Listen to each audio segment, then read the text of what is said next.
అనాథాశ్రమాలలో కానీ ఇవన్నీ హోమ్స్లో ఉన్న పిల్లల గురించి వాళ్ళకి ఎటువంటి సమస్యలు వచ్చినా కూడా మేము మొత్తం ఉచితంగా న్యాయ సేవలు కానీ లేదా వాళ్ళకి ఏదన్నా హెల్ప్ అంటే ఎడ్యుకేషన్ పరంగా వాళ్ళు ఎలా ప్రొసీడ్ అవ్వాలనుకున్న కౌన్సిలింగ్ పరంగా కానీ అన్ని విధాలుగా కూడా మా సంస్థ బచ్పన్ బచావో ఆందోళన్ వాళ్ళు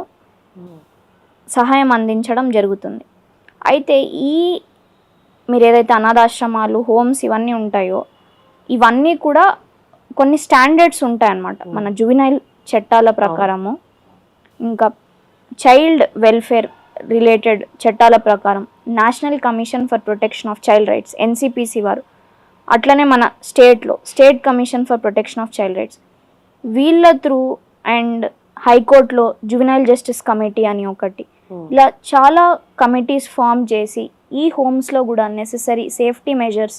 and protection and also food పరంగా క్వాలిటీ, వాళ్ళు స్టే ఉండే వసతి క్వాలిటీస్ అవన్నీ కూడా ఒక క్వాలిటీ చెక్ మెయింటెనెన్స్ కోసం రెగ్యులర్గా సడన్ సర్ప్రైజ్ విజిట్స్కి కూడా అధికారులు వెళ్తూ ఉంటారండి.